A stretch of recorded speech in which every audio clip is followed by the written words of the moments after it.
Okay, so I'm going to make this video in response to I saw a Blender guru and a girl who's starting out with Blender, and she was trying to simulate a pen or a bunch of pens falling in a cup, and it wasn't working, and it was all correct world scale and stuff like that. And so I'm going to try and explain where that's the case, right? As far as I understand it, and that's basically the coordinate system only goes up to so many zeros, right? It's only so accurate, right? So it's what they call like almost like a rounding error, right? So the problem is, it works fine for like big things like cars and boxes and footballs, but for small things like snooker balls, possibly, which I haven't tried, which would be an interesting experiment. It's just not. There's not enough zeros in the I think in the data for the physics to work properly. So stuff passes through stuff, right? So that's why you need to if you're simulating small things, like I don't know, sweets or ice cubes or something. Then you need to scale it up big to make the physics work. But you realise I think if I understand correctly, if you scale it up twice as big, that makes it half speed. It's like in slow motion. Like, as far as I understand, if you're using if you're interested in the dynamics as opposed to just the placement at the end result, right? So that's a useful thing to know. And it also explains why in Maya 1 unit is 1 centimeter is 1 unit for when you're doing character work, because that improves the simulation of the cloth, right? But for non-character work, for everything else, for, regular games physics, it's usually 1 unit is 1 meter, right? So this is where the whole headache comes. And if you're doing like physics sims if you're doing destruction sims of buildings and stuff in Houdini or whatever, I'm pretty sure it's one unit is 1 meter, right? So that's where the whole thing. So it basically means if you're simulating small things or character cloth or stuff, you're going to have to scale it up.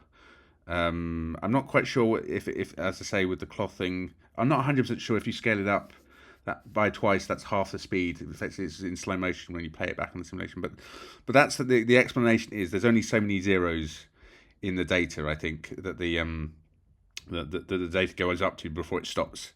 So if my understanding is correct, I think I should be able to simulate. And also, the more complex the shape, the more accurate the simulation needs to be. And so obviously, the cup there's got all this concave, thing going on, right? So I'm just doing basic simulations to start with. So let's go. I don't know, on the physics thing.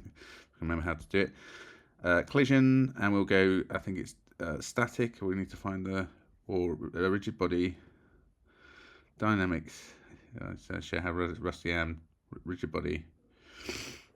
Okay, let's take that off.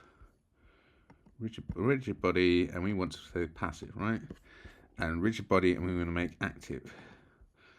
Okay, and shape, we're just going to go with convex hull. So that's just going to put the bounding box. And we're not concerned with the interior space, right? So if I should just hit play now, that should land on that fine, not pass through it, not do anything. And also one other thing, super important, if you scale objects, make sure you zero out the transforms, meaning that set all those scales to 1. So if you're scaling it in object mode, like 10, so it's like half the size, so 0.5 on the transforms. If this is here, it would say 0.5.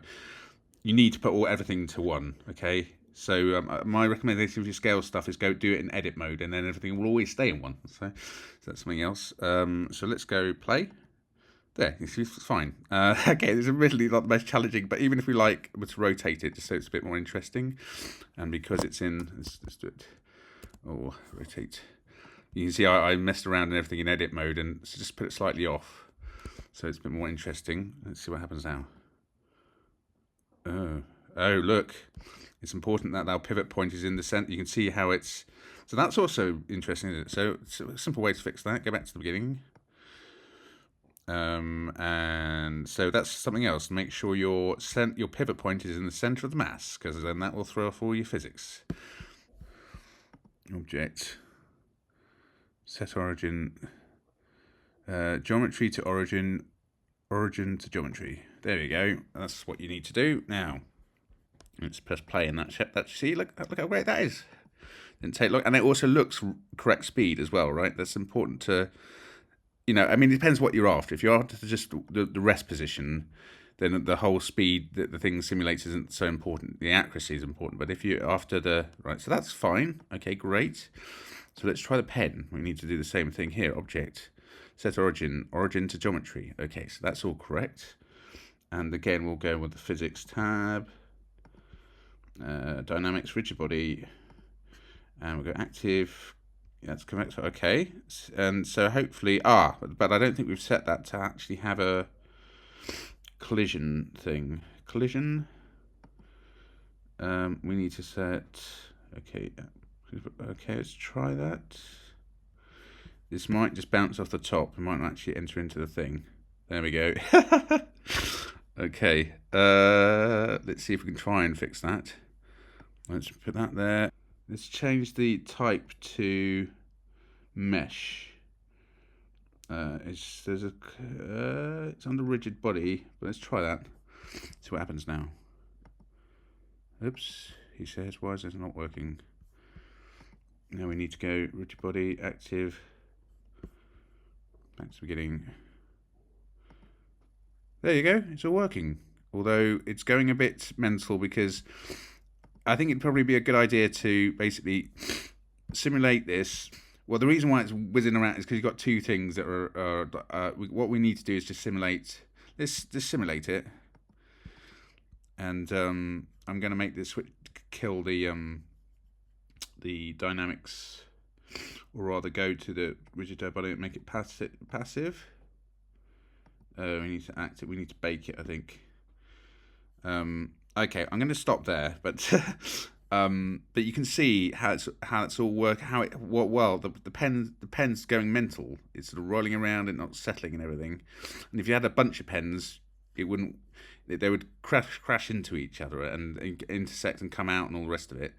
But to get rid of all that jitter, by scaling up, you're effectively improving the accuracy of the solve because it's got more. You're by making it bigger, it doesn't have to go so far into the 0.00000. Because it's on the numbers, right? It's closer to the decimal point, so so it can be more accurate effectively by scaling it up. So that's it. That's all I wanted to say, because I did make a video about scale in Blender and 3D printing and physics, and watching that new video, someone having a problem with this, small things. Yeah, small things need to be big because there's not enough zeros, I think, in the maths for it to be that accurate. So by making it bigger, you're improving the accuracy, and that explains the Maya character thing being 1 centimeter for 1 unit when you're doing character work, and everywhere else, for dynamics, it's largely 1 meter is 1 unit is 1 meter. Okay, that's it.